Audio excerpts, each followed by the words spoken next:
So yeah, so far what we have here, frequent readers have better vocab. Overwhelming majority strongly agrees with that. We have one person who's kind of disagree in terms of frequent readers using grammar more accurately. Again, overwhelming majority stating that they strongly agree with the statement. A few agree. We have two people who are not sure, one who is on the disagree.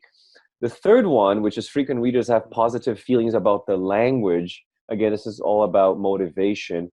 Again, overwhelming majority on strongly agree. About 6 people have said they agree. And again, we always have somebody who's not sure and those who disagree. Same goes for higher motivation. Frequent readers displaying higher motivation in this case. Now we have the majority agreeing. We don't have a majority strongly agreeing with this statement. And the last one is perhaps the most, the one where we see a division. Some people saying that they strongly disagree. One person have said that. 7 are not sure. About 4 said they agree, and the other 4 have said that they strongly agree. So I think hopefully by the end of the session today, you will have a better understanding, and hopefully you will see that actually if we bring our students' attention to the language that is in authentic texts, they will automatically have better listening, speaking, and writing skills. It's very interesting, Leo, because on Wednesday when we hosted this, it was the same. It was around a 3.6 for that last one. So I think that kind of shows me that there is a gap there, and maybe we need, as teachers, this is something we need to all focus on. So kind of interesting. Okay. Back to you. Back to me. All right, everyone. Well, so just to kind of tie this all together, actually, to get us all going involved in the chat. So yeah, the research shows that this is the case, okay, that it tends to point to these trends. My question for you, though, and you can just enter in the chat, do you think this is a direct cause relationship? Is reading the cause of the vocabulary, of the accuracy, of the feelings? Or does causation go both ways? So just in the chat, do you think it's one way from reading, or is it both ways? That if you have a better vocabulary, probably you'll be a better reader, a more frequent reader. So just want to get your feedback on that. Let's see, what do we have coming in here? People are saying both ways. Both ways, yeah, exactly. And as Leo pointed out, we really, we realize that reading is a crucial skill. And as with listening, we need to find ways to encourage our students to read extensively outside of class. And the best way to do that is to provide them with these transferable skills that we can teach in the classroom, but then also gives them the freedom and flexibility to play with in their own kind of worlds and based on their own intrinsic motivation. And again, quoting Nuttall, that the best way to improve your knowledge of a foreign language is to go and live among its speakers. But of course, the next best way is to read extensively in it. And we are true proponents of this. And therefore, tonight, what you'll probably notice is that we're really looking at, as Leo said, how to work with authentic texts, because those are the ones that our students will be looking at when they're not in the classroom. So it's our job to work with transferable skills. So welcome to Pedagogy Before Technology, Facilitating Online Learning. I'm Mike. I'll be kind of co-chairing this session with Leo. Andrew who is joining us as well as kind of moderating the chat. So please, if you have any questions or comments, please make use of the public chat. It will be moderated throughout. If you need some tech support, again, use the chat. You'll notice that your microphones have been muted. That's just for bandwidth restrictions. And just a reminder that we are recording. So again, if you don't want to share your video, then just please keep your video muted throughout. Having said that, we will be going into breakout rooms, and that is a great opportunity for all of us to maybe unmute and share, again, if you're comfortable. But overall, just remember that this is a safe space, and we're hoping that we can challenge and provoke our knowledge and the field overall, so that we can further additional language teaching. Having said that, if someone does say something that you disagree with, we would only ask that you be critical but yet respectful. So perhaps rather than saying someone's wrong, perhaps use the chat to say, listen, that's a great point, but have you also considered reading this or doing it this way? So we just want to be appreciative so everyone feels comfortable. Other than that, this is recorded. We will be sharing it on our YouTube channel later, probably once it goes through production, we'll have it up there as well. And again, so we've spent this week kind of providing webinars looking at the new reality that most of us are facing. A lot of our classes have been kind of shifted online, and really that can be a very exciting thing for a lot of teachers, but it can also be a daunting thing. What we want to get across is that what it shouldn't be is a different space where pedagogy suffers. So what I mean by that is, even though you're moving online, it doesn't mean that we give up on doing things the right way. And we realize that there are many different ways of doing things the right way. But in this workshop, we just want to look at some of the research that's been done on the teaching of reading, and think about how we can take those same principles and apply them to the online platform. And by the end of this session, we hope that you will be familiar with some terminology associated with online teaching. We'll be working primarily with Zoom and Google Docs, and we will refer to those throughout. So just as a heads up,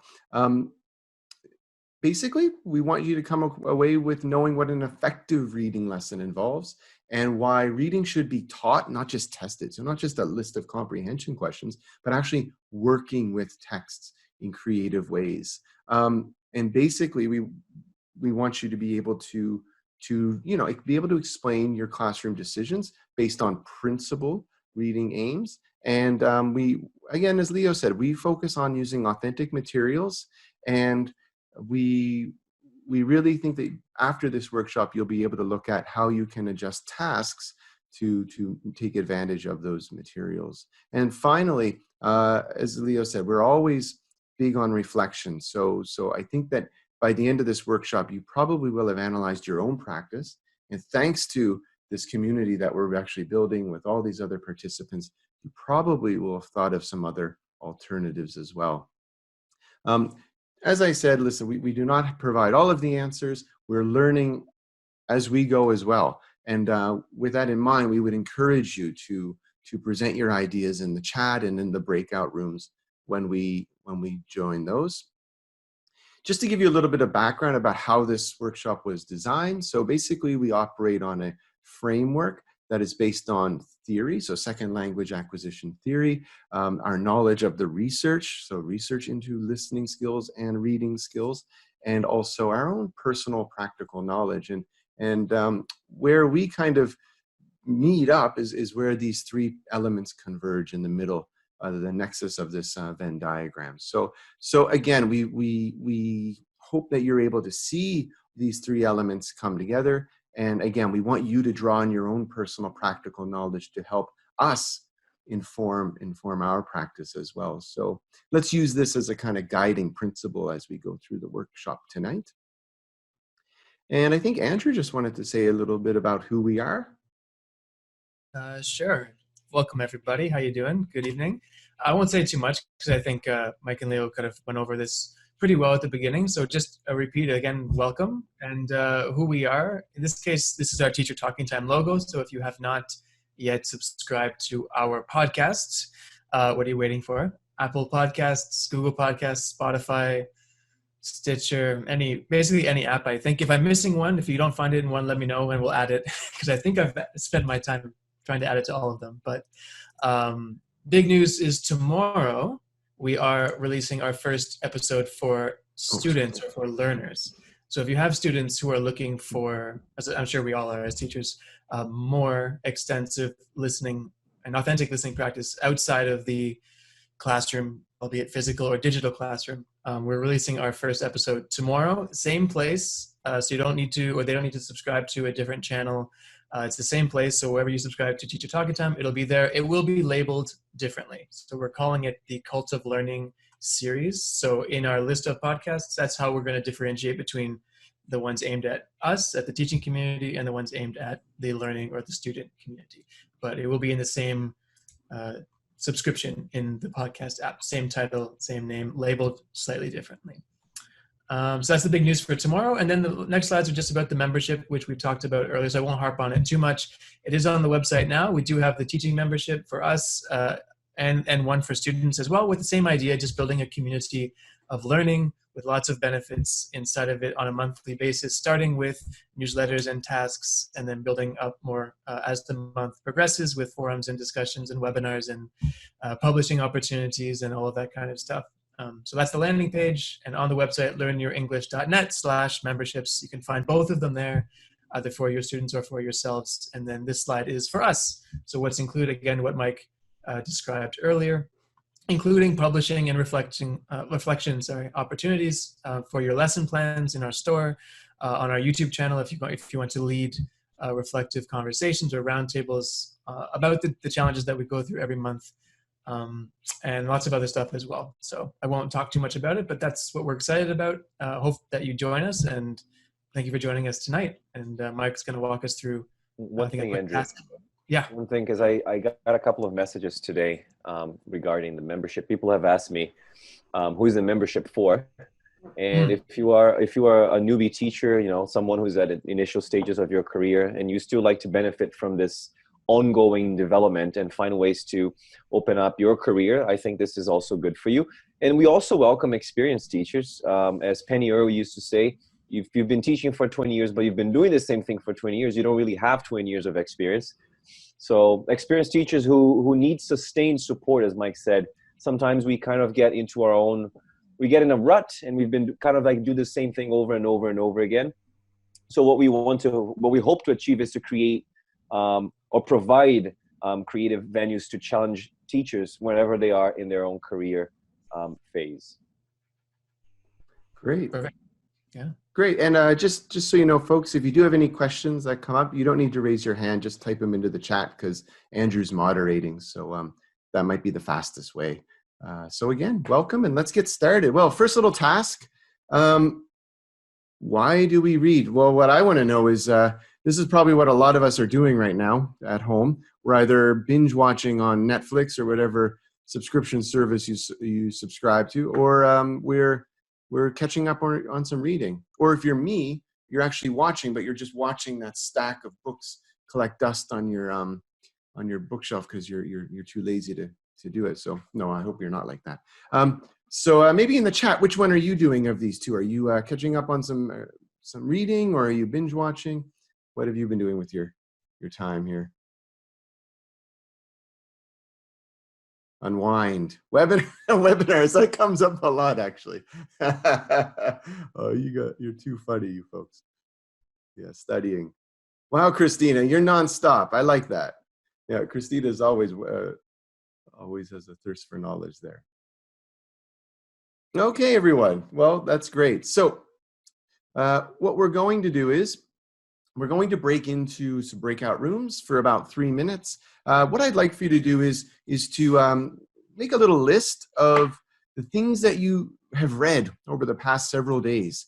And really, be expansive with this, right? Maybe it's a newspaper, a website, or a webinar abstract. I just want you to make a list of all of the things that you have read. And then I want you to organize it somehow. So perhaps you could organize it based on length. Perhaps you could organize it based on genre, like reviews. Oh, I read an app review. I read a webinar review, and so on. So again, 2 stages to this. 1, what have you read lately? And 2, based on that list, which ones kind of go together, do you think? And again, we can be creative about why they might go together. Okay, so Leo, I think if you wouldn't mind to kind of throw us in some breakout rooms.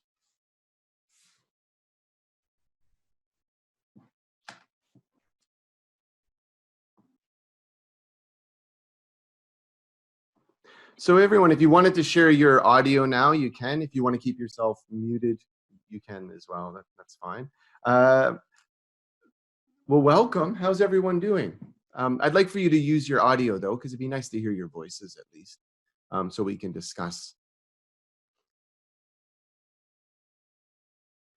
So Julia, Hello. how about you? What have you, where are you joining, Julia? So I was here on Wednesday as well. Okay. I have been reading the same thing. I've been reading a novel for pleasure by a Dutch author, and a book. I'm from Brazil, so I've been reading a book in Portuguese, but it's English for English teachers, and the author is the president of Brás Teasel. Oh, It's been really good. I read it for work, so it's nice. And I think that's about it. Two books at a time, 2 languages at a time. I think it's good. Excellent. Would you say that both of those are for personal interest then? Personal, professional? Yeah, personal, professional. Yeah, both. How about Christina or Nada or Brianna? You can just unmute yourselves if you want. I can also unmute you, if that's okay.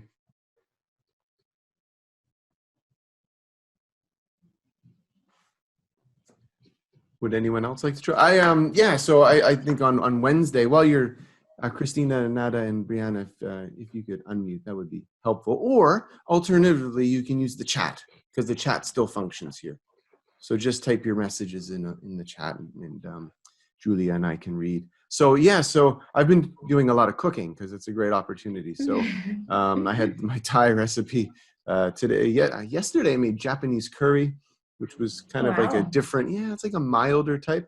But again, I guess like as I discussed on Wednesday, it's kind of like I guess I'm kind of reading it for like understanding, but it's mostly like focusing the recipe because it's the first time I've made most of these things. So, Nice. so I have to be quite careful with that. Christina, Nada, do you need help unmuting or or you can just type in the chat? Yeah. So what's the book like that you're reading by Vinny? What's the main subject matter? Which one? Sorry. You said you're reading one that was written by the president of Brás Teasel? Yes. So what was that about? It's like grammar, vocabulary, and pronunciation for teachers. So he gives some tips because in Brazil we have, I don't know if it's the same there, but in Brazil we have kind of a culture of anyone thinks they can be a teacher. That's very problematic, and especially with languages. Our generation, like I'm very young, I'm 23, and my generation has been more.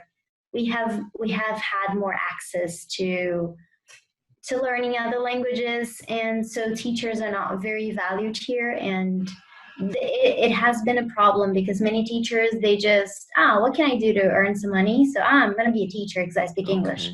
And it's not like that. And so it's very helpful because, well, he teaches a lot. There's even some activities. It's not obviously for beginners. You obviously have to, well, be at least advanced, but it is very helpful. He gives some tips. So it's very, I don't know, it's good. It's good. I'm starting it still, but it's very helpful. Yes. I think you're onto something because definitely in Canada, there is that kind of introduction to teaching is kind of like I speak the language, so I should be able to teach it. But as you said, like there's some real skills. Yeah, I mean you have to know proper teaching techniques and pedagogy, which is kind of why we're here tonight. Yeah. So how long have you been teaching? For a little less than 3 years. It's not a long time. But still, so, yeah. Yeah. Okay, well, that's good. All right, everyone. Well, let's go back and see what the others said. Thank you very much for your contributions.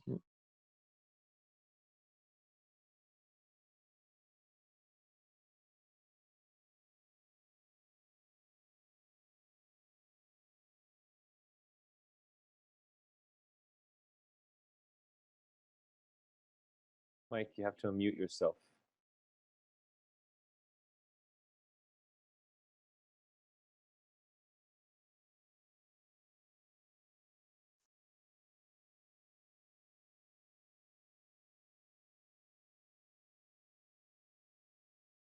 Mike, you're mute. Unmute. There you go. You're back. Okay. So we talked in my group, we just talked a little bit about novels, a lot of extensive reading, actually, like reading novels, reading books for professional development, and things that were connected to our own kind of intrinsic motivation. Leo, I don't know, were you able to join any groups? Or I was basically eavesdropping on a bunch of different groups, but I think people were just saying, they were actually upset that it was too fast. Unfortunately, this is a very long webinar. Oh, it's 6 hours long, by the way, the webinar. Yeah, Sorry. we don't want people to be here until midnight. So we really have a lot to cover. Everyone, you're going to have an opportunity to actually join into another breakout room and have more opportunities to actually I hope share you your brought ideas. snacks, because it's gonna, Yeah. All right, folks. So, so maybe you mentioned some of these novels, plays. Actually, people never mention plays. I don't know why we have. Well, I guess we have it there because it's there. And recipes. Actually, I spoke a little bit about recipes again because I keep trying new recipes each day. But yeah, and I think as I said earlier, a lot of this for us as people who teach the language and use it quite fluently, obviously our guiding principle is probably something that's intrinsic. So what I'd like for you to do is actually, I'll re-show that list in a second.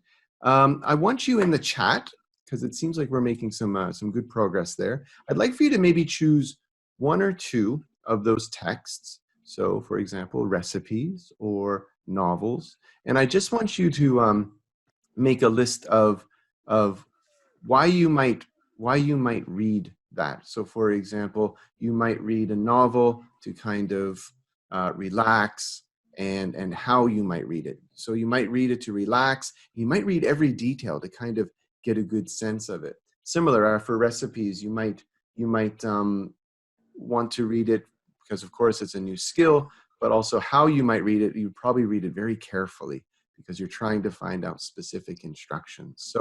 So yeah, just in the chat. So choose one of these and tell us a little bit about why you might read it.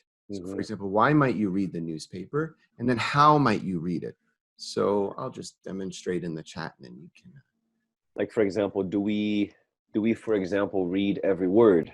Do we move logically through the text line by line? Or do we read very carefully or just glance about? I think those are things to consider.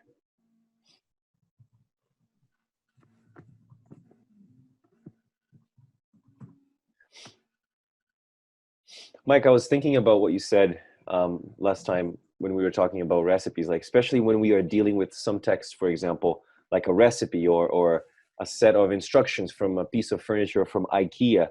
I think it's important that we understand nearly everything, especially a recipe. So if the book says twist anti-clockwise or do not allow it to boil, it's really important that we get that right. With other texts, on the other hand, we can be a bit more careless, right? Typically on a news website, like this morning I was reading The Guardian, I kind of like, what people mostly do is they will run their eyes across the links looking for a story that interests them, and then they access the text for a more detailed look at the information.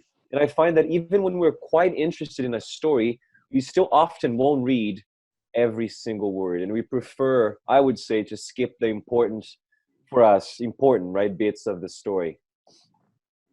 Absolutely, yeah. I'm just responding to Petruska here. I love her comment. She says she usually reads recipes for gist and then kind of wings it and mixes them in her own way. I wish I had that talent.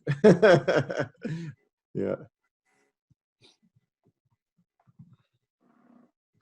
But it also depends on engagement, right? Like depending on how much we are engaged, for example, when reading a novel requires a different approach too.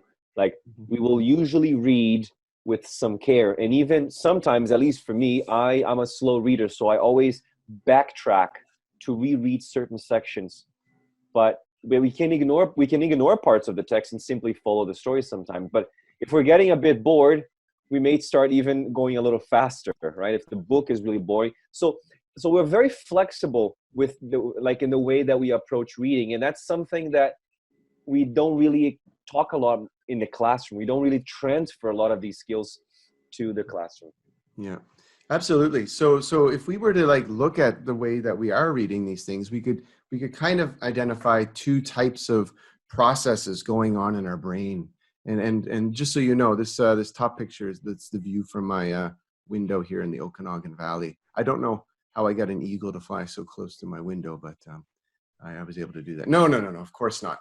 No, what we're trying to convey in these pictures are the two types of processing, right?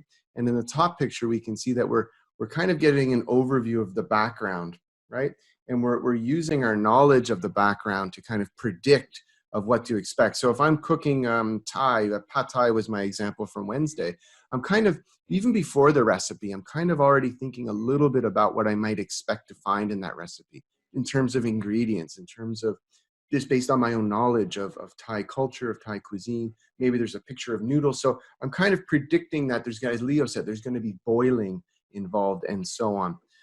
Whereas as I dig deeper into the recipe, I'm looking at those individual words because, as Leo said, I want to make sure that I'm not boiling too long, or if I should be blanching them instead of boiling them. Then I need to know that. So really, what we're looking at is what is commonly referred to as top down. So where you're basically using your knowledge of background information to process and predict what you will read, and to therefore use that knowledge to help understand the text. But also bottom up, which is actually looking at individual words and kind of building up from there. And if we look left to right, Leo did a wonderful job synthesizing this into a diagram. If we look left to right, that's kind of what we're doing. We're actually activating 3 levels of knowledge, if you will. We're kind of taking our knowledge of the world and knowledge of the actual structure of a recipe, let's say, and our knowledge of the setting, our knowledge of the co-text, so the words that might go around the word boil, for example. And then down to the actual, again, individual aspects. So for example, the spelling of words, the structure in the recipe, you might see a lot of imperative form, do this, do that. And then similar lexis. So if I see the word pour, I can assume that the next item will be a liquid, right? So we're using all of these 3 types of knowledge when we process text. And to give you an example, in terms of syntactic knowledge, so if I see the word teacher and I see that there's an article in front of it, so again, my knowledge is telling me, syntactic knowledge is telling me that it's a noun. Similarly, because it has the ER there, and we have the word teach with the suffix ER, based on this affixation, I can say that, yeah, this is probably a noun, and it's probably a person. And then our knowledge of the world. So here my knowledge of, say, computers, as Leo was saying earlier about IKEA furniture, your knowledge of of the world around you will probably inform how you understand and process the text. So if I'm reading a textbook about computers and I see the word window, based on my knowledge of computers, I can probably get to the fact that they probably mean that little box that's on my screen and not something on my wall. So again, I'm applying this kind of general world knowledge as I read through. Sociocultural knowledge. So this one's quite interesting because it's basically saying that, you know, we need to know a little bit about the culture as well. So if you were reading in Canada, for example, you probably wouldn't see the word fireman or firewoman. You would probably see firefighter. And even though this might be a new word for you, if you were familiar with North American culture, Canadian culture, you would probably know the switch to gender equality and gender neutral terms like this. So that would again kind of help you understand that you are in fact talking about a maybe what you would know as a fireman. And again, the knowledge of the topic. So for example, if you if you know a little bit about rural life and you're reading a novel and it's talking about a father's job, then again, you would probably be able to assume what type of job that might be based on your knowledge of rural life or the topic itself.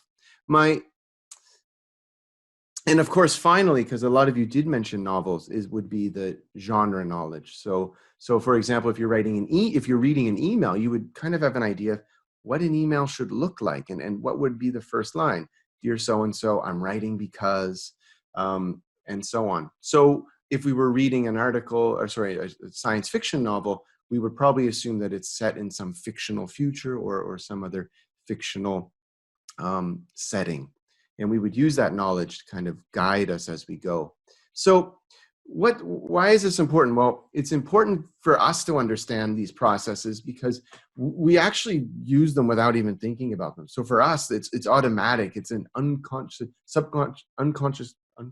So we do this subconsciously without unconsciously rather, without actually thinking about it. The problem is that we actually tend to make those same assumptions about our students. What I mean is that because it's so automatic for us, we tend to believe that our students already have the same level of procedural knowledge. That thereby, if I give them a list of comprehension questions, then that suddenly becomes enough. They probably have understood it because, again, I would understand the text and I would be able to answer these questions. So why wouldn't they? But the truth is that's not the case, actually. And when we actually do readings in class, we actually need to activate these processes in our learners, okay? And to have them consciously thinking about this bottom-up processing and top-down processing until they become proceduralized and automatized. And it's only through doing these things in class or online in class that we can actually ensure that they are more likely to take up these authentic texts when, again, we're not in the classroom and we're not there with them. Leo, did you want to add anything? I just wanted to add something. A lot of people have asked in the previous webinar about the bottom-up and top-down processing. And we like to talk a little bit about the theory because, as Mike said in the beginning, for us, second language acquisition should inform what we do in the classroom. And you will encounter these terms, bottom-up and top-down processing, in the discussion of both listening and reading because they are applicable to both.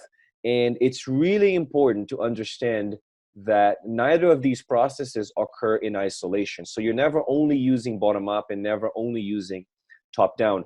What I would argue and what we argue and what the research suggests is that good readers continuously deploy both bottom-up processes to understand the structure, meaning, and nuance, and top-down processes to understand the purpose of a text, its intended audience, and the writer's communicative intentions, right? 100%. Sorry to interrupt there, Leo. We just had a great question come through from Petruska here. Could you say that schematic knowledge is somehow related to semantics, or is semantics more in the realm of systematic knowledge? It's more bottom-up, yeah. So more the systematic, actually. So just to clarify, bottom-up processing basically involves the learners using their knowledge of the meaning and pronunciation of words, their knowledge of the grammar of the language, and how texts fit together to understand the meaning of what they read. Whereas top-down processing, it basically involves the learners using their knowledge of the world and the type of text they are reading to, I mean, again, its usual organization in the topics to fill in gaps with intelligent guesswork and prediction. If students have never read a recipe, they might understand every single word. They might understand they might apply all the bottom-up processing, but they might not have any of this knowledge of the kind of structure of a recipe. So the clear implication here is what Mike said. We need to make sure that we use a range of texts and procedures to ensure that our students get adequate practice in all the reading approaches. And I hope this makes more sense now. Thank you. Mm-hmm. So what we'll do is we're going to look at these different ways of reading a text and using a text in class. And we're going to break it down into testing, practicing, and teaching. So on this slide, you'll notice that these are the different activities that one might do in their classroom. And not all of these are related to listening. Some of them are listening, speaking, reading, and so on. But what we'd like for you to do is to think a little bit about the difference between practicing, testing, and teaching. Okay, so what we'll do is I'll just give you about 2 minutes to read through these. You don't need to type anything yet. I just want you to process them. And as you go through, again, with maybe a notepad, just write down, do you think, number one, students read a text and answer comprehension questions, multiple choice. When you read that, does that sound like they're practicing?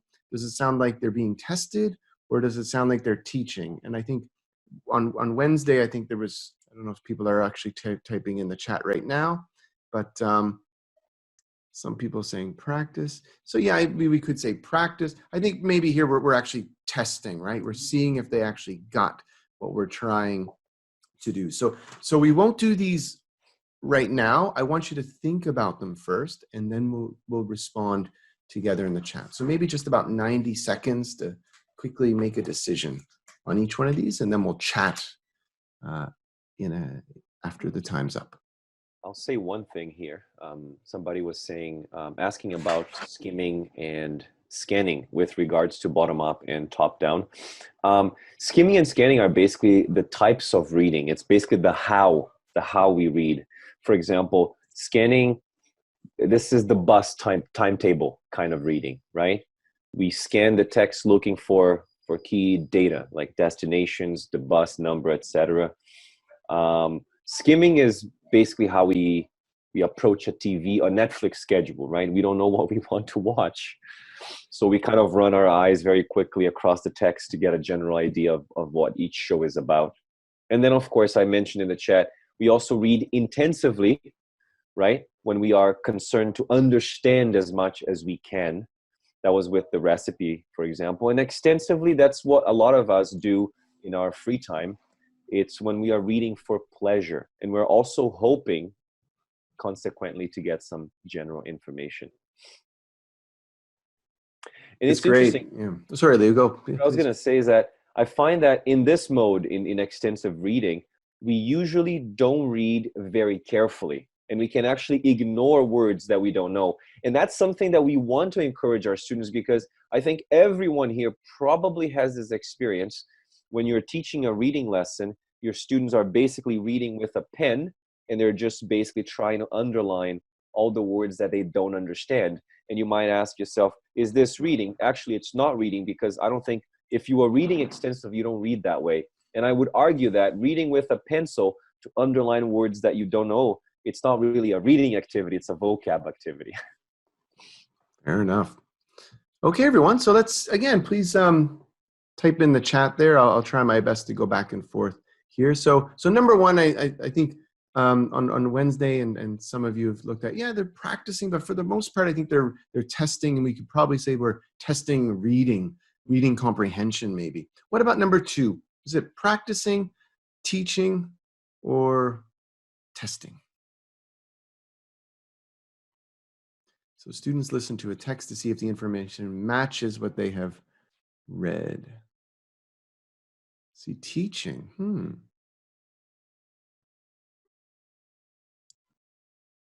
How is that teaching, number two?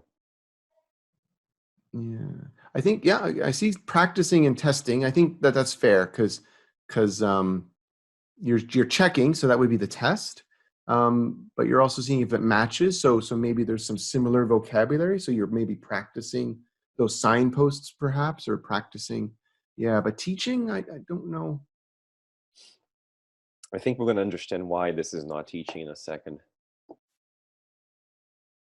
Okay. What about number three? Students talk together using the present perfect to talk about what they have enjoyed on the course.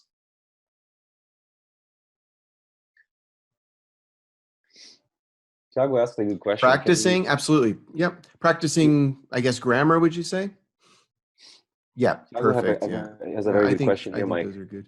He's basically saying, can we say that every test is a form of practice? Oh. That's a good question. It's a very good question. What do you think? I have my opinion, but I will refrain from saying anything right now.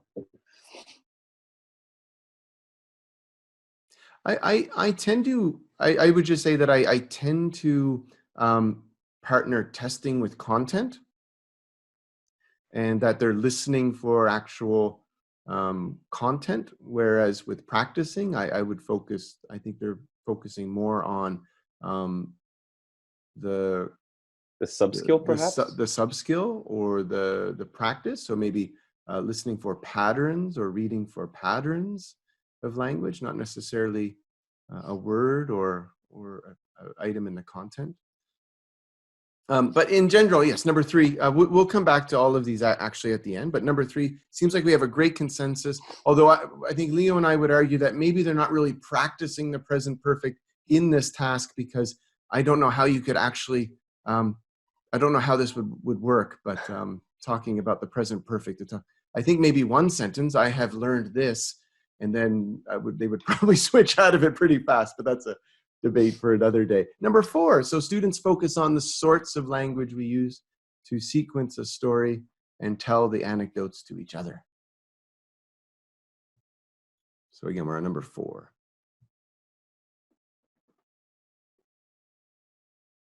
Yeah, here we start to see some pre-teaching, right? Yeah, because again, we're introducing the language, and then they're using it based on what we've introduced. Yeah, okay, good. Number 5, so students study how an information report is structured and then write one.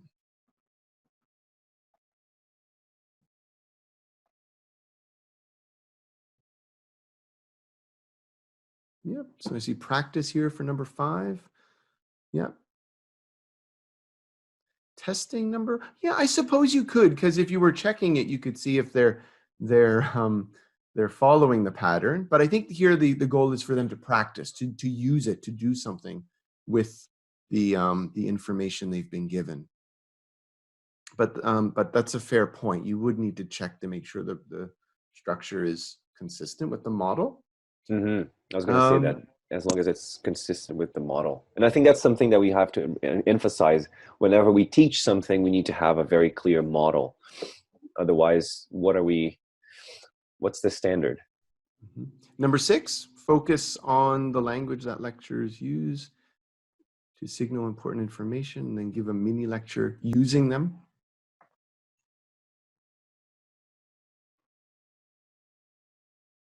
Yeah, Hamid. All 3, yeah, especially if they're listening. So this might be a case where they're listening for those language points, and then as someone said, Hamid said, we're practicing those language points, and then again, yeah, we're teaching them how to use them, and then of course we're testing their ability to use them if we're checking their what they say in their presentation.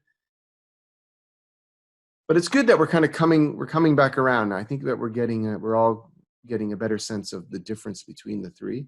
And finally, number 7.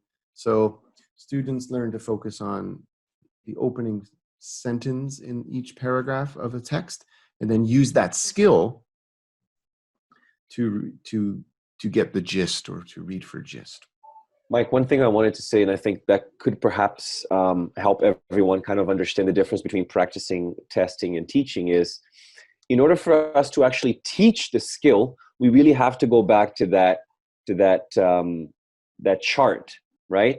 Like we really have to find ways to we have to give them opportunities to actually, understand the knowledge of the structure, to activate their knowledge of the world, to use their knowledge to understand the meaning of unknown words. If we're not doing any of that, and we're just giving them something like a list of comprehension questions, or to match sentence A to sentence B, we're not really teaching them anything. We're perhaps giving them some practice or testing them.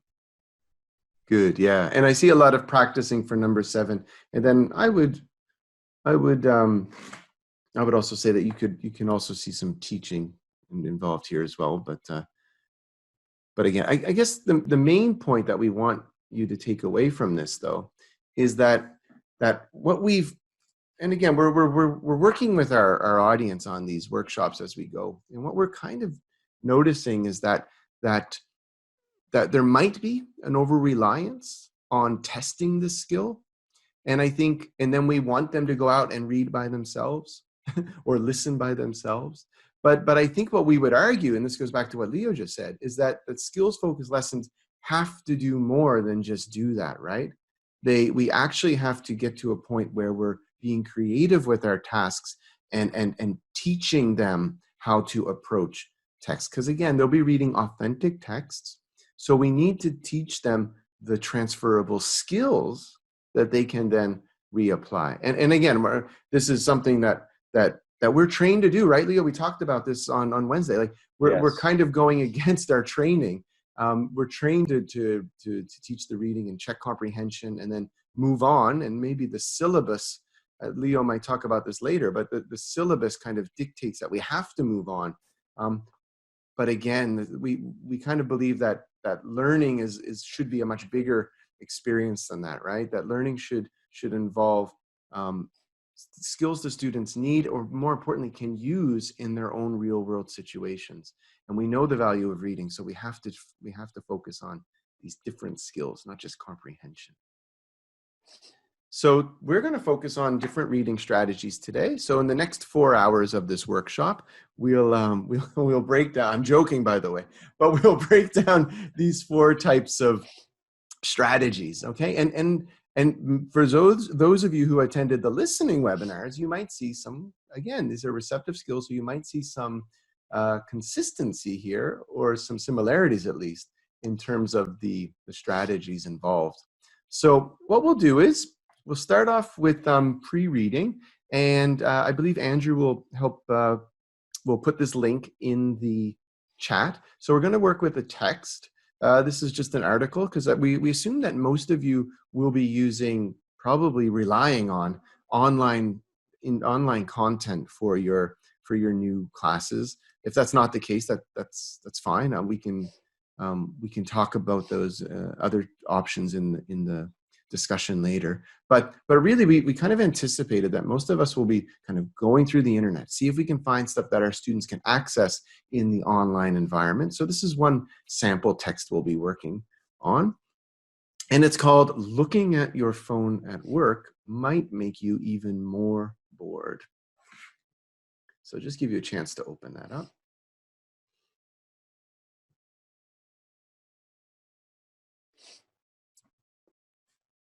Okay, so we're going to break into breakout rooms again, but before we do, I'd like for you to just go through and just restate here that we should be thinking a little bit about the background knowledge, the knowledge of the setting, and our own kind of knowledge of the systematic features of the language. Okay, so again, don't forget, as we go through each of these stages, we want to keep coming back to these 3 different types of knowledge.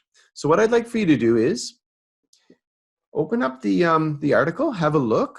When you go into a breakout room, your task is quite simple. What would you do at the beginning of your class to help activate the schemata, or activate your students' background knowledge of those 3 things? Okay, the actual world knowledge, the knowledge of the actual situation, and then the vocabulary and the individual units of language. So what's something you could do at the beginning of your lesson to kind of generate that investment and knowledge? So Leo, I guess if you don't mind. Yeah. I'm going to give you 5 minutes only, because so make sure you limit yourself.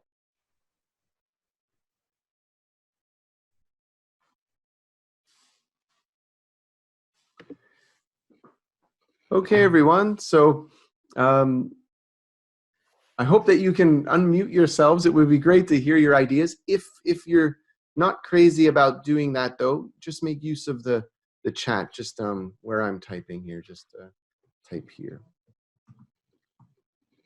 So Julia, you weren't in my group on Wednesday. So what did you say on Wednesday for this? Or have you thought of any other activities since then?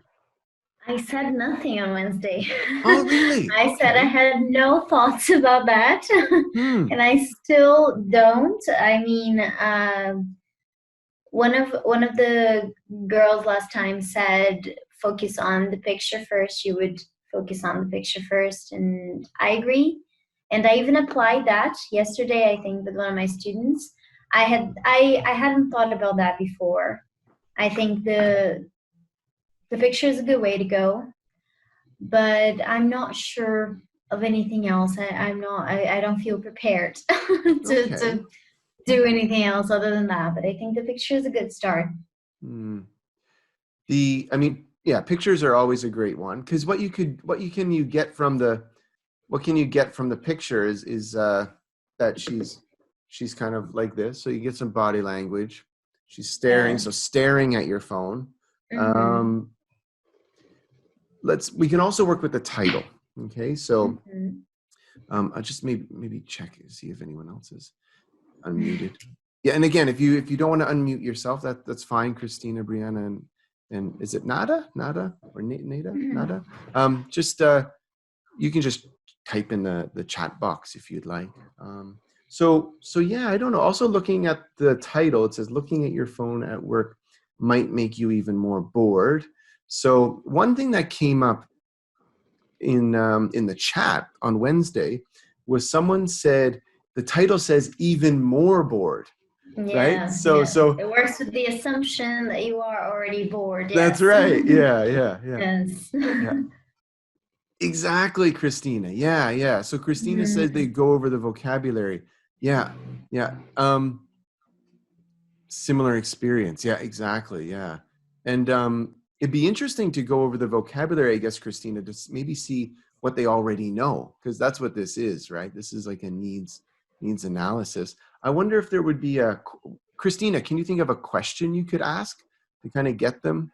Yeah, like what might be a good question to ask to kind of get vocabulary related to boredom or work or boredom at work?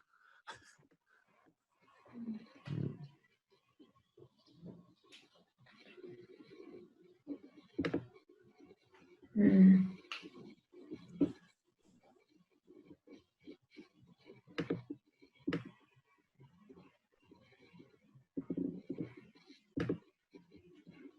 I'm sure everyone's thinking, so that's fine. Yeah.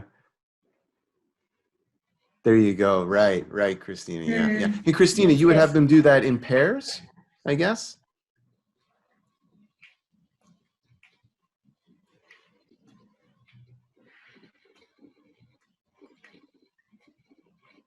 Okay, then. Yeah, fair point. It might be nice if it was as a class, maybe you could maybe get more answers and it would take the burden off them.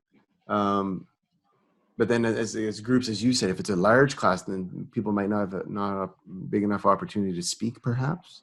So maybe we would break it down into smaller groups. Mm, I do. What's your classroom like, Julia? Is it like Private teachers only. I'm a private teacher only, so I have only one student. So working with pairs is not really a possibility. mhm. I don't know. I try to not speak that much. I like talking, but since I only teach 101, this might be a good idea asking these kinds of questions. I would also ask, like, do you feel looking at your phone helps you?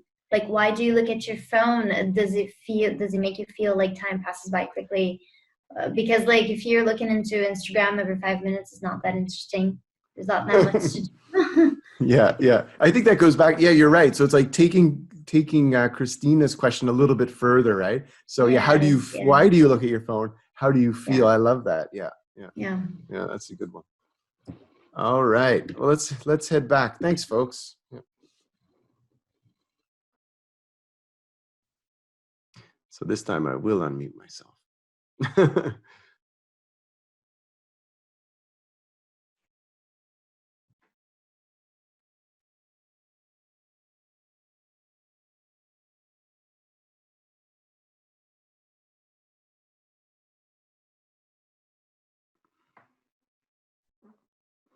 Okay, so is everyone back, or are we still kind of? I'm back. So, you're back. Yeah, I can see. Excellent. Okay, folks, I'll just get back in here. So I heard lots of great ideas. I think there was a lot of focus on personalization, which I thought was quite key. In terms of what we came up with, and again, as we go through these, folks, please make sure that you're putting your own ideas into the chat if something comes up that you want to contribute. But essentially, maybe just activating schemata, so get them thinking about the topic. Christina in our group, she brought up that she would have the students maybe discuss what they do with their phones and why they use their phones for those purposes. And then we also thought about maybe thinking about, well, how do you feel when you're using those? What are the emotions attached to them? But in terms of when we were designing this workshop, and when Leo and Andrew and I were going through this article, we thought, yeah, I mean, part of it's phones, but it's also work. So we thought maybe we could just have them like have a little chat. So you have a 5-minute break at work. Think of 3 things you would do during that time, and why would you choose to do them? Because again, we're looking at work tasks, not only the phone tasks. The other option we had was we could actually turn this into a role play, right? We could actually say that, or a task. You work with you manage a small team, and you notice that your employees seem more bored than usual at work lately. Design a plan of action to help with this situation, and consider the causes as well. So again, we're trying to tie in both the situation with the actual topic and the words that could go with the work context and phone use. Also, I noticed that on Wednesday, some groups talked about predicting, and I'm sure if some of you might have some ideas related to predicting. So just in the chat, if we wanted to get the students predicting, because we did talk about that at the beginning and top-down processing. We said it's important for them to take that knowledge, the schematic knowledge of the topic, and then make predictions based on that. So what are some prediction activities you could put here? Just write them in the chat.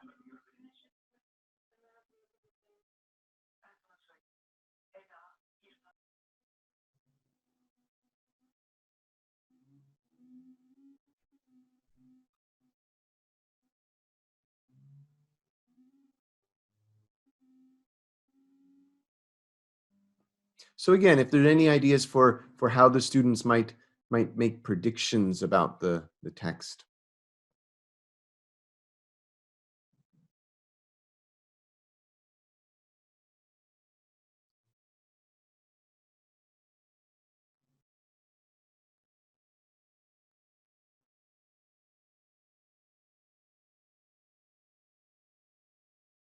I just edited here in the chat, Mike, the criteria for identifying a task. I saw that, yeah. And Hamid saying, yeah. So you're right, yeah. So we're looking, and this came up in my group as well, like really using pictures and getting them to generate questions from that. And I think the key focus here is that student generated questions, right? So because that's what we want. We want them to be invested in the reading, right? So of course, a good place to start is with the picture and the title, as many people have said. So yeah, so look at the picture, look at the title, make it a question. Why or how might looking at your phone make you even more bored? Or you could work with your teams, okay?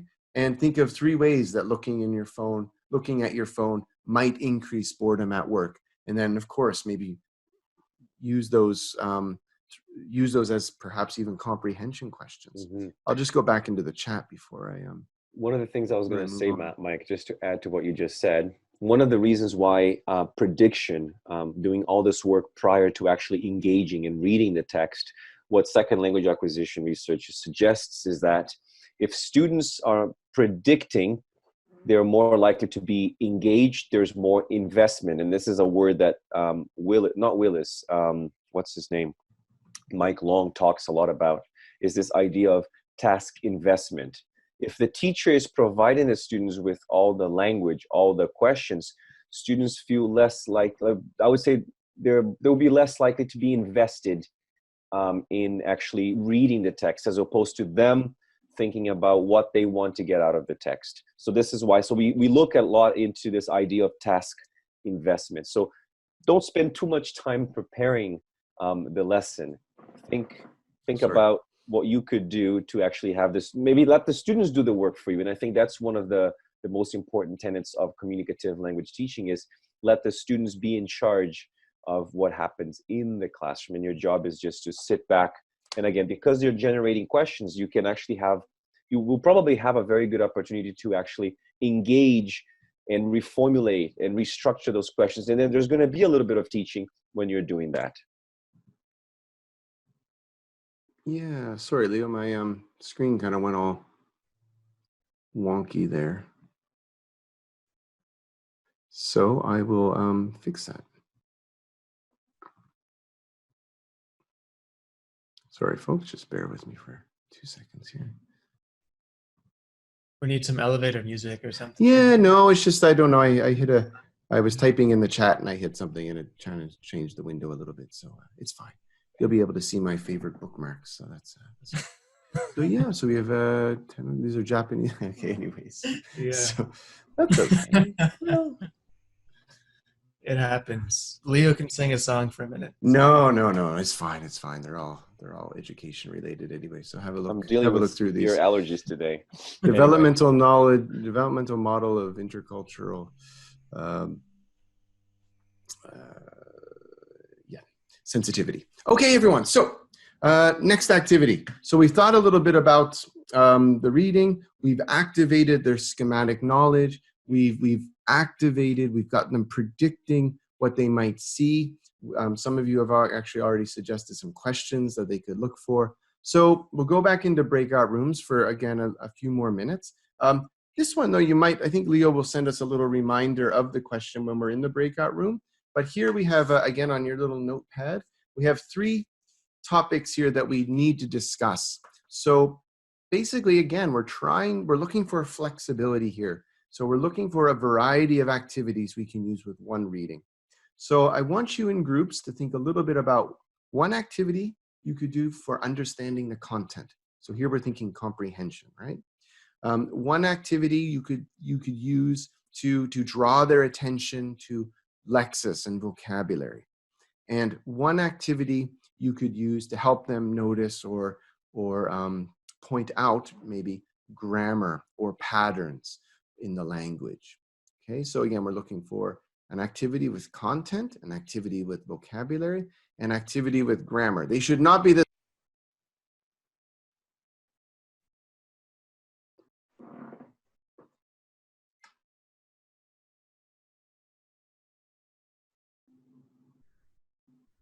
Hello, everyone. If you want to unmute yourself, that would be great. You don't need to unmute your camera if you don't want to. That's fine. It'd be nice to hear your voices, though.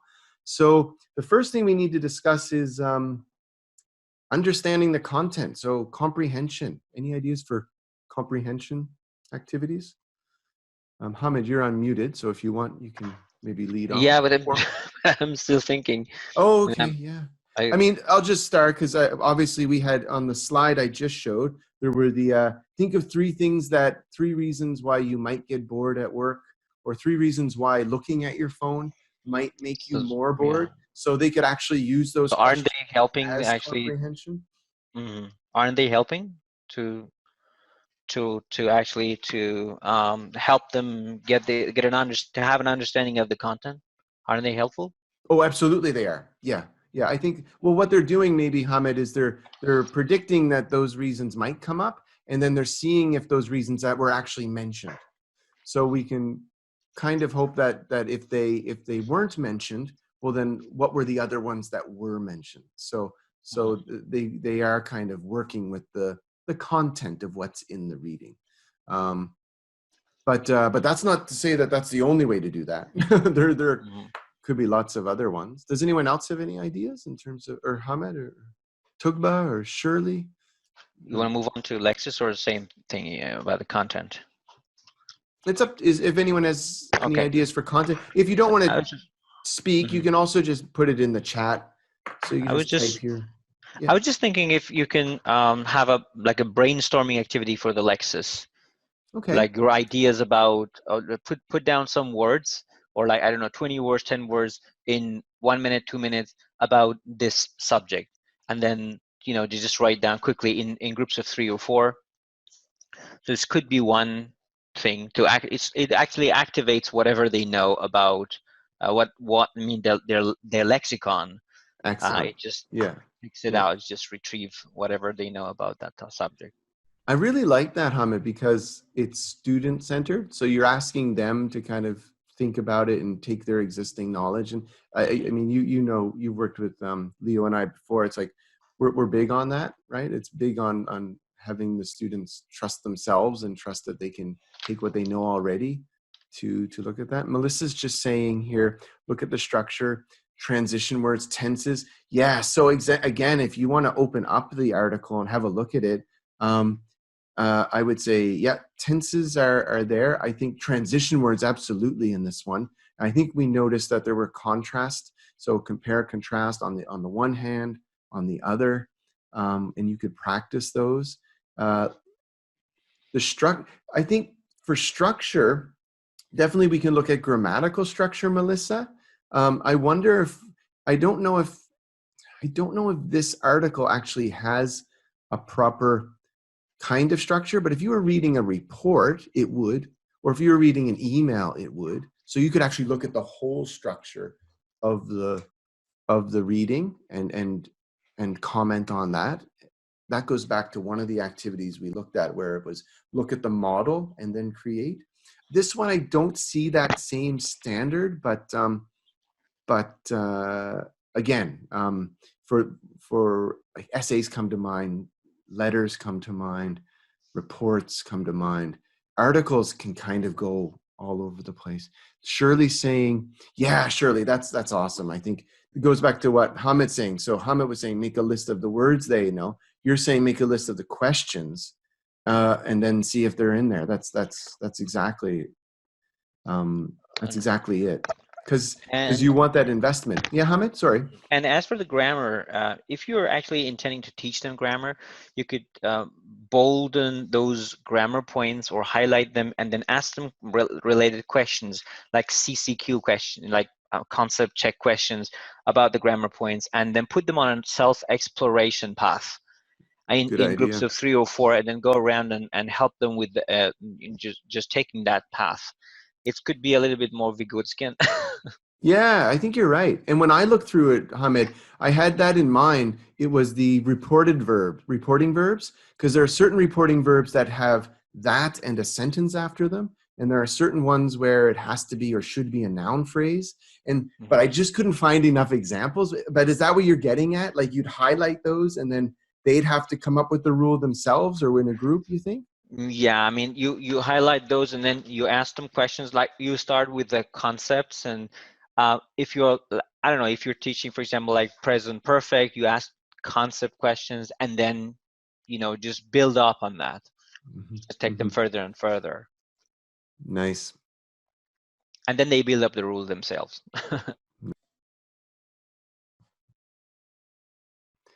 So welcome back. Great comments and great ideas. Again, what I think it's important for us to focus on themes, and I know that I'm not in all of your groups, but definitely one of the themes that we touched on was letting the students have control and a high kind of value placed on group work and co-constructing and co-creation and practice and collaboration, which is very important.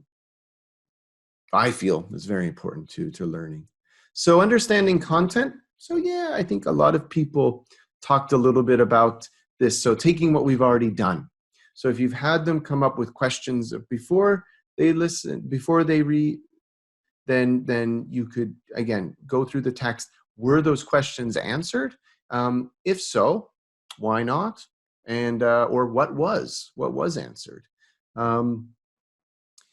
So again, in my group, just commenting, there was a a lot of focus on having the students create their own questions, and that would work as well. So here, if we look down at the third one, we can say, so what reason does the article provide and what research is used to support those reasons? So again, if your reasons weren't mentioned, then what reasons were mentioned and what was the research used to back that up? So that way they're never wrong. So even if their questions aren't answered, you're still able to use them in some capacity, John Barnes. And the last one, which we didn't talk about, but when Leo and Andrew and I, when we were looking at this article, we kind of thought it'd be really neat to have them, and a real skill actually, to have them read the article and then think of a 1 to 2 sentence summary of the reading. I think, Leo, you commented on this last time that would actually be a teaching moment as well. Yeah. I mean, we could just say, this article is about, in that way, we can actually see if they were able to read for gist, right? If they were able to pick up basically have some sort of global understanding of the text. Yeah, 2 sentences is very hard, Sonia, I agree. Fine. It's a challenge, yeah. Yeah, it's a challenge, yeah. We really like challenging our students. Yeah, so working with Lexis, I thought that, again, in our group was really kind of trying to keep it student-centered.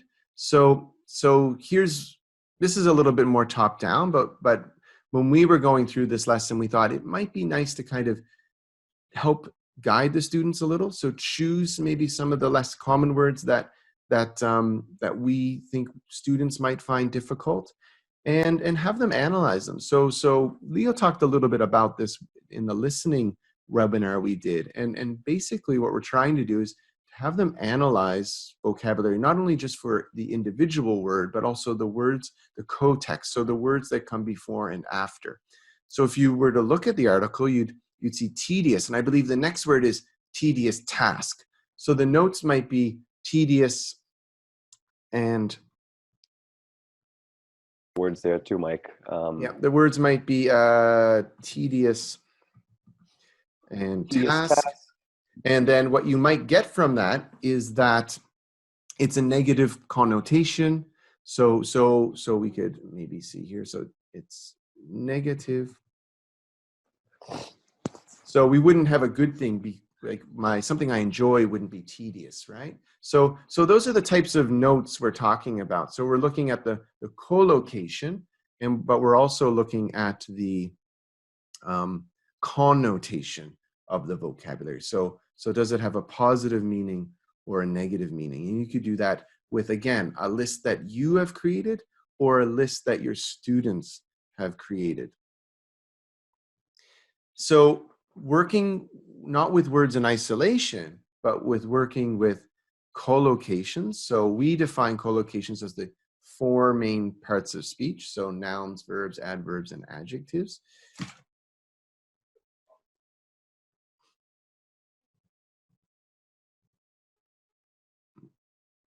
Excuse me. It's a very interesting idea from Patricia here. She said that we can move from lexis to grammar. Is tedious a verb? Is it a noun? Is it an adjective? So yeah, so we're looking at bottom up now. And I suggest that we can even ask them to categorize those collocations. And I think that one of the things that not we as teachers, but most programs, most syllabus or syllabi in this case, do not emphasize is really teaching students parts of speech. Parts of speech are the fundamental, basically the foundation of language. If our students don't know parts of speech, there's a very good chance they're not going to be able to paraphrase in the future. There's a very good chance they're not going to be able to guess meaning from context. So I think every program perhaps should spend the first week just looking at parts of speech and a fixation as well. Great point. And we were actually talking about the lexical approach in our group, so we some good points there. Tiago, I think, has a good pun here in the chat.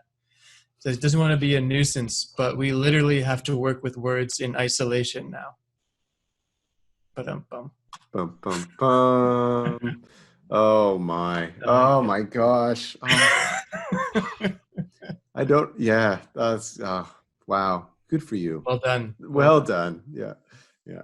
And that's it. Yeah. And I'm glad that everyone's kind of picking up on this bottom up processing. So, example, what verbs go with boredom and fatigue, we're really asking them to, again, attach this meta language to to their decisions.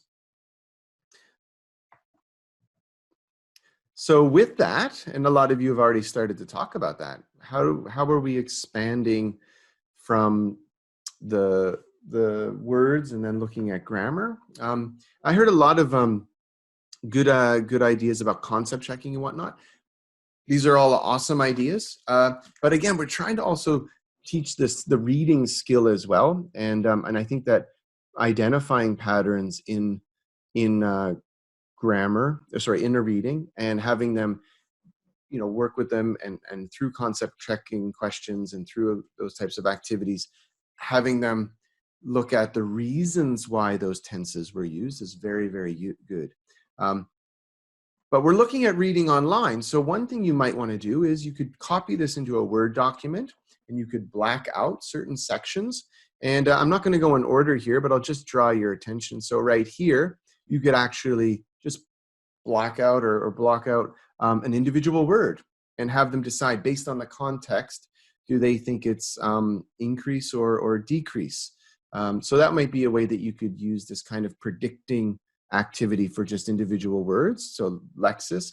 But we're trying to go into now some patterns in grammar. So what would come here? There are plenty of things you can do in a 5-minute break at work. So, and then we see this little M dash here. So what do you think comes next? Probably what? If you want in the chat, what might come next? A sentence? Would it be a sentence? Exactly. Here we see sleep. Yeah. So it probably would be a list of. So again, we're using their knowledge of the co-text and the situation and punctuation, and we're trying to activate and perhaps even teach some grammar around this. So yeah. So this would be a list of words. Now, probably verb phrases. Short lull in daily doing. We do something else. So here again, we're trying to get them predicting. So something else, it would probably not be these things we usually do. It would probably be these other things. And these are probably maybe positive. These ones might be negative. So it's just making use of the whole text and trying to predict what might be missing. And if we come down to the bottom here, and it's a little bit, it's hard for me to see, but if we come down to the bottom here, we can see this signpost here. So on the one hand, and someone mentioned this actually in my group, looking at different signposts. So on the one hand, they can do this, and then we see halfway through the paragraph on the other. So again, we're showing them maybe order of clauses, and we're just guiding them through to show how looking at the individual words, structure, chunks, and structures and patterns can actually help them make greater meaning of the text, right? Let's have a quick look in the chat here. Sarah said she's an ellipsis junkie.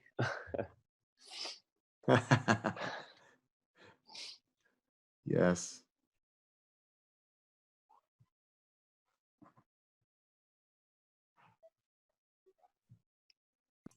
But some good comments there as well about the grammar and not just looking at grammar in isolation and looking at purpose of grammatical choices instead of just identifying certain grammatical qualities, let's say, in the article. So some good thoughts there. Well, that's what Leo keeps bringing up, is that our goal here isn't to say this is the rule. Our goal is to say, what are the reasons for this, right? Like, we want this to be transferable. They're not going to memorize rules. We want them to be able to, again, when we practice, we want them to be able to apply this. And the only way they can is to have confidence that they're choosing the right pattern or punctuation. based on their decisions they're making as a writer. What do they want their audience to hear? Someone brought up in my group, actually, they brought up looking at individual language points. So we also thought that that was possible. For example, you could draw their attention to gerunds being singular, and you could look at subject-verb agreement related to this. This text here is, again, just for flow. So this is the pattern I mentioned earlier on the one hand, and then on the other.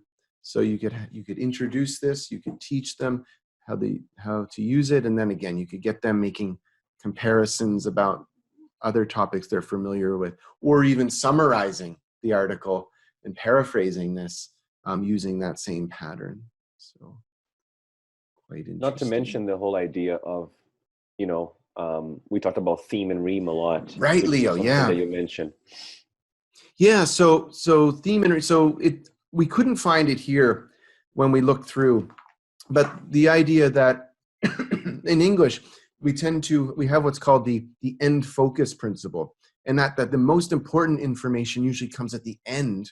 And not only that, the way the sentence ends typically means that introduces how the next one will begin, right? So if I said, even though I was tired, I still went to school, the next sentence would talk about how I went to school.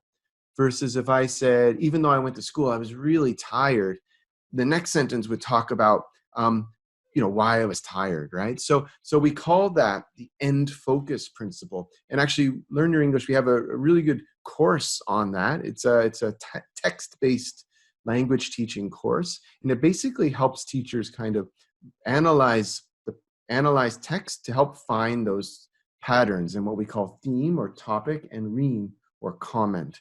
And how those relate and can be used in paragraph writing. Because again, it's one thing to be able to use a subordinating conjunction, but it's another thing to choose the order and to be able to explain and give a reason for why you're changing the order. A lot of people, we don't have a lot of time to cover that, and we again have a course to help teachers find ways to include that in their lessons. So, yeah. And then, excuse me here.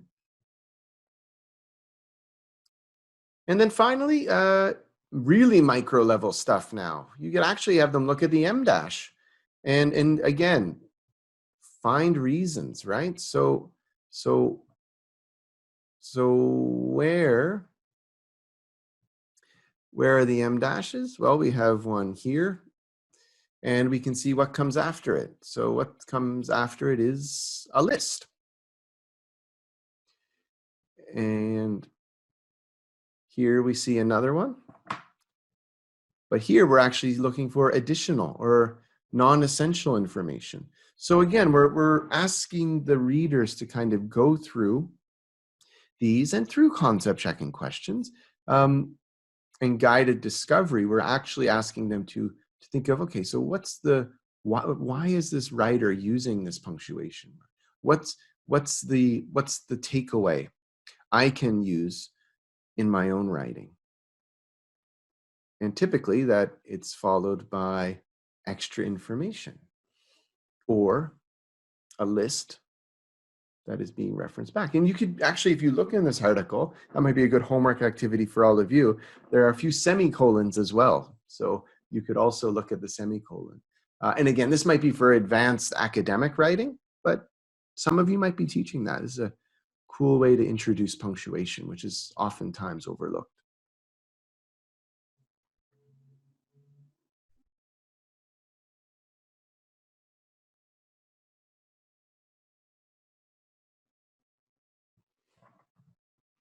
Now, Leo, you want to walk us through this one actually, or? I'll try. Yeah. I'll try. My allergies are killing me today, but the idea is very simple. Is what we talked about earlier, in the session, in the webinar today, is this idea of really looking at a text and having students predict what the next word is going to be. It's similar to a cloze exercise, but what we're looking at here again is the micro scale, is the bottom up. If students can actually predict what part of speech will follow these words. So it wasn't immediately, so the next word will probably be, an adjective, especially because we have the verb to be and we have an adverb, and adverbs have this preference for adjectives. So that's one example of what we can do. Students just predict the part of speech. The second one, this is one that I'm very fond of, and I've been using for over, I would say, for the last 5-7 years with my students, is this idea of grammarizing language. So normally what you would do is you would pick out a few sentences from the text, and then you would degrammarize them. And what do I mean by degrammarizing? You would remove all the function words, all the conjunctions, all the prepositions, all the pronouns, and then in determiners as well. And perhaps one thing you can also do is also remove or perhaps change the part of speech of adverbs to adjectives, just to leave them only with content words. And then what we would ask students to do is we would ask them to look at these degrammarized sentences, and we would ask students to actually grammarize them. So in order for us to actually see how we would do this, I'm going to ask everyone to type their answer to the third sentence. We did the first sentence. I'm going to do the third one today. How would you grammarize this sentence? Again, you have to use all the words that are there. The words are in order. Your job is just to make this sentence more grammatical by adding those function words. Now, I know nobody's going to look at the article, are they? I hope not. I hope not.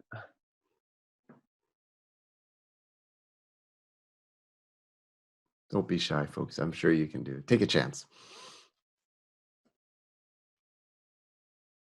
And I would argue that getting it right isn't the point, right, Leo? The point is actually for them not to get it right. Yeah, the point is for them to think about these things and to try them. And I know you have more to say about that, but I'll let you. Well, Hamed said grammarizing is better than unscrambling. Yes. I mean, with well unscrambling. said. Yeah. I mean, I find that with unscrambling, you're not really teaching much. Students can kind of guess when they are unscrambled. There's a little bit of syntax there for sure, but with grammarizing, you really need to think about. They have to really draw on their knowledge of language. So, for example, for the third one, would you say my ability, our ability, their ability? What's the next word? How do we connect ability to concentrate? So we have Petruska here wrote the ability to concentrate. So she chose the ability. She didn't choose my ability or your ability or our ability. Sarah chose one's ability to concentrate. She said the ability to concentrate in major tasks. Then we have a problem there. On the other hand, to look at your phone will provide authors with some reference. I don't even know if my sentence makes sense, but that's the point. It's a difficult exercise. It really draws on your knowledge of the language in order to create meaning. And as Mike said, the point is not for students to get the right answer. It's for us to use this as some sort of diagnostic. It's basically what we're trying to do is we're trying to find out what the gaps are in our students' language. And most of the time, students would be able to come up with sentences that are slightly different, that have slightly different meaning. But again, if they are grammatically correct, then that's what we're aiming for. And I think you mentioned sorry. Yes, it's about choice. Yeah, choice. Yeah. Because I think Leo mentioned last time that, and we did this with the participants last time, and there were like a couple answers that were just off by like one or two words. But again, that's where the teaching comes in, right? Well, what's the difference? Why did you choose that? What's the reason, right? I think for the first one, go Andrew, sorry. Let's say we can grade this task for the level as well. So low level students can still do this, not with these words, of course, but you can change the words and you can still do the task with low level students for present simple or whatever. That's it. Yeah, that's the point, is like even the old Azar gap fill. What I've done in the past is I would pick out the sentences from Azar. Instead of using a gap fill with one word, I would include that word and I would just degrammarize all the sentences and give it back to the students that way. Lots of comments about good old Azar. Oh yeah. Hey, that's cool. That's cool. Oh, there was a question I just missed. Yeah, I was looking here. Oh yeah, some lower students, but Andrew just addressed that. Lower students can do that. even if they make mistakes. That's the point, is we really want our, I mean, if they make mistakes, that's the only way for them to learn. And by them, if they're making mistakes, then you have learning opportunities in the classroom, as opposed to just a gap fill where the answer is very controlled. This, I remember, Mike, this is what I remember. The participants on Wednesday's webinar, they said, it is immediately clear that, some people said it is immediately clear whether. So the choice of, as Andrew said, the choice of words really changes the meaning. And that's what we're trying to get our students to do, is we're getting them to hypothesize about language. We're not expecting them to follow a prescribed approach to language learning. So that's the whole point of the activity. And if you're teaching a very, very high level, perhaps, sorry, Andrew, just finish this topic before I forget. But if you get to a very high level, you could actually give the students the sentences that are grammarized and have them degrammarize for other students. So remove all the function words, keep them all at a noun or verb or adjective level, and then ask another group of students to actually grammarize. That way they're working amongst themselves. Yeah. Yeah, no, I was just going to say the extension or the great part about this, we've seen it in our classes, is when students do this individually, perhaps first, and then compare, because they're comparing their choices. And if they can agree that it's grammatically correct, but the meaning differs because of the choices have changed, then that's really the basis of the activity. And we've all seen that in our classrooms where they say, well, this is correct, but it means something different, right? And they go through that process. And sometimes it's really important. Yes, sometimes, Andrew, what happens, everyone as well, is students would come up with 4 sentences that are grammatically correct. And then what you would do is you would say, okay, let's look at what the writer actually chose. And then we could actually hypothesize as to why the writer chose to write in a certain way versus the way that we wrote. So right there, you already have a lot of learning opportunities, a lot of ideas to be bounced around. And Hamed asked, are the ideas in order or not?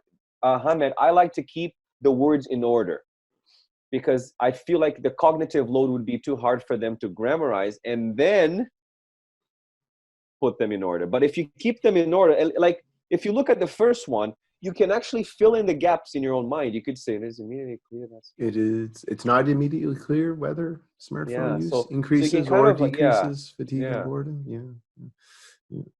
Yeah. 100% cool. Post reading, and again, we're assuming that these sorts of activities are actually being done after the comprehension questions. So we talked about this with the listening as well. We can already assume that we've been working with this text not only in one class, folks.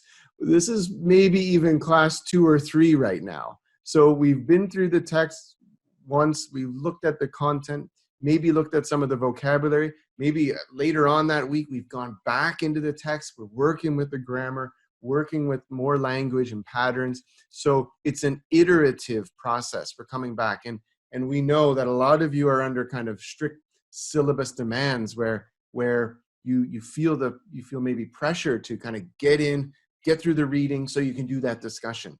But we would argue that no, don't do that. go a little bit against your training, as we said earlier, and really keep going back into the text. The only people that don't like to go back and review or go back and redo tasks are teachers. Students love when we do that, right? As long as there's a little bit more comprehensive or complexity, the students will still get stuff.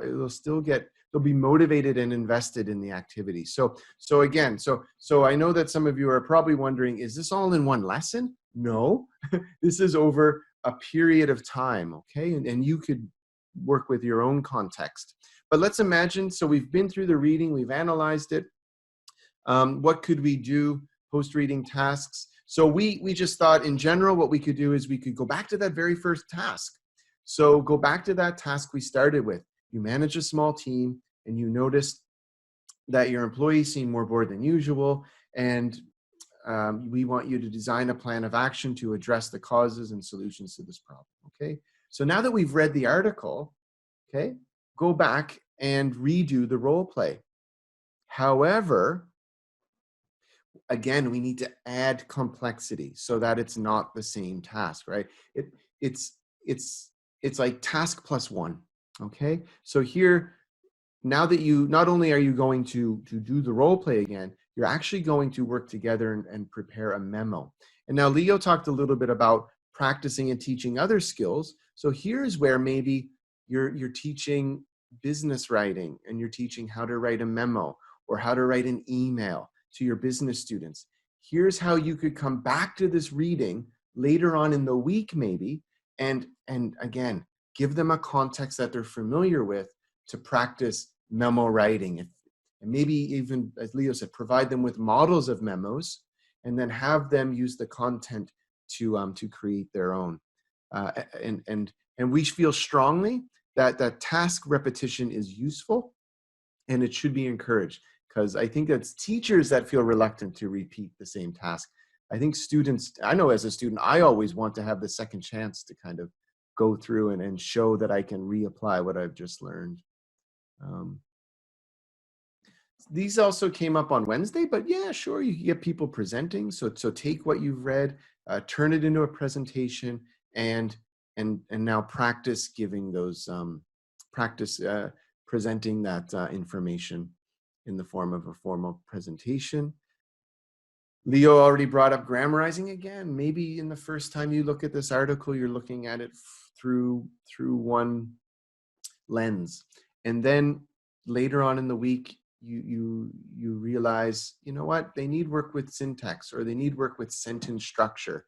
I'm going to go back into the reading and something they've already seen before. I'm going to see if they can kind of work with those smaller bits, those and function words that they seem to be missing out. And I think Leo was right when he said this grammarizing activity is actually an ongoing needs analysis.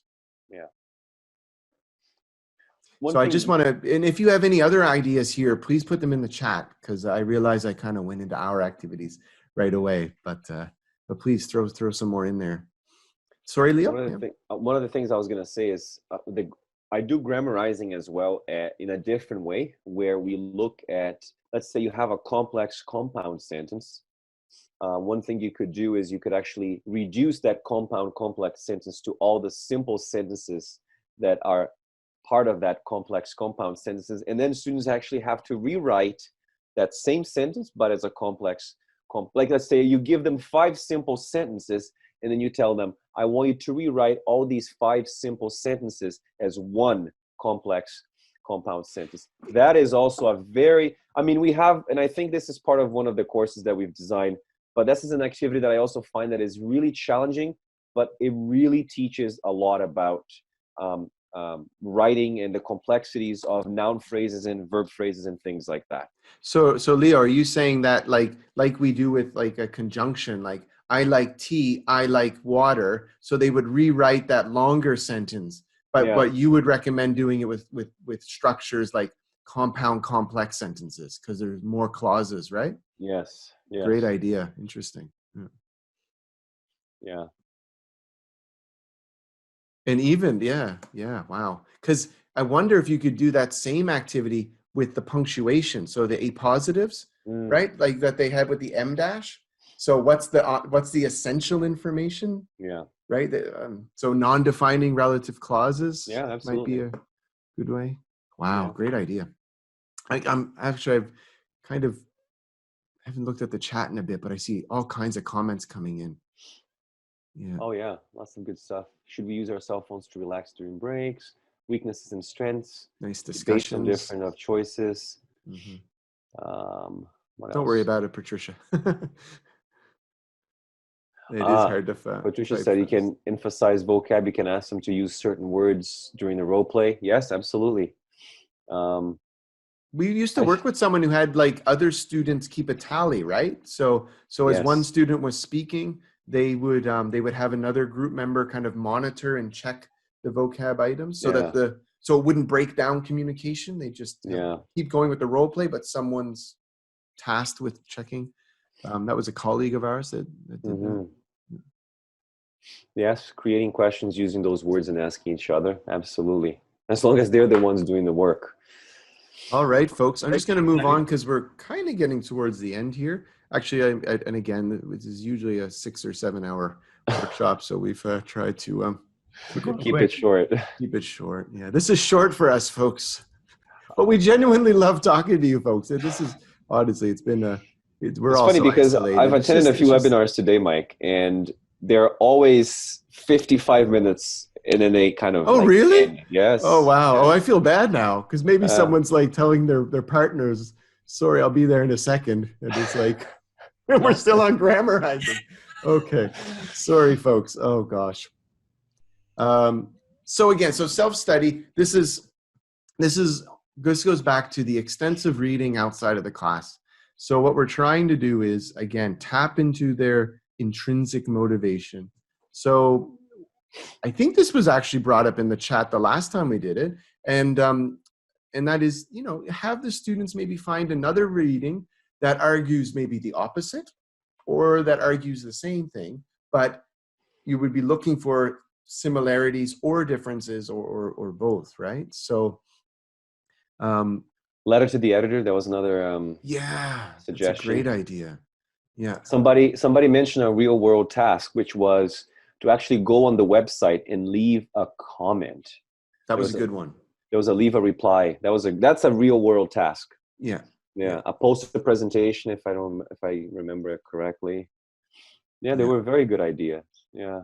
I love that because part of learning a language is so it can empower you to do things, right? So right there, that's pretty impressive. If one of my students did that, I'd be quite impressed. The answer to that is really, as Mike, you said this on Wednesday quite a bit, is we just have to get to know our students. So that task can change depending on, every class that we teach, because whatever they're interested in, and if it's a genre specific class or whatever, then the task would change. So, and again, yeah, so EAP was my context. So maybe something like inquiry-based learning where students are using what they've read, creating a survey, going out into the public, interviewing people, coming back, presenting, hopefully, as someone mentioned in the chat, using keywords that we've pointed out. I guess the main thing that we'd like for you to focus on is that reading actually involves not only skimming and scanning, it involves a bunch of different skills. And even down to just visualizing and imagining what's happening.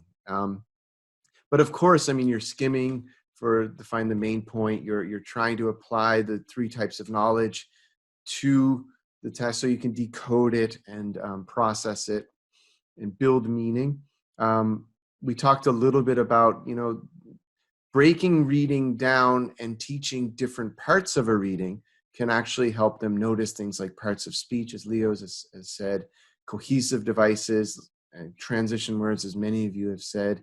Some of the larger patterns we talked about, subordinating clauses, but also the ordering of those based on what they want the next sentence to be, and the end-focused principle. We looked a little bit at predicting outcomes. And again, this could be done with individual words or it could be done with clauses, right? They should also, it builds their ability to make connections and to infer information. Punctuation was a good example of how punctuation can be used to show mood, maybe even importance. So if like the M dash, it's showing non-essential information. It's actually being presented through the use of the M dash, right? So, but you could also use those points to maybe show how the intonation might change in those points. And finally, the ability to recognize coherence and discourse. And this goes back to what we said earlier, that we can find larger patterns in texts more often than not. Now, this wasn't an essay, but Leo, you made a good point about essays and paragraphs. And but if you're not feeling well, I can explain. So basically, like a good example of the last one would be that typically in academic writing, anyways, in an EAP class, you might want to draw your attention to points like we usually have a point followed by an example, and then we tend to explain that example. And we do that in our writing and our speaking. So that would be a great example to show or reinforce to help them kind of discover that in academic reading academic writing and speaking, we actually adhere to the same discourse in some situations, like formal presentations and formal essay writing. Final thoughts, and I see the chat is heating up, which is awesome, but I think I want to get through these so we can just chat and unmute ourselves and talk. But basically what we're trying to say is the more you know about how to approach a text, then the greater ability you'll have to actually teach the skills, right? So we have to think a little bit about the purposes. So why are we reading this text?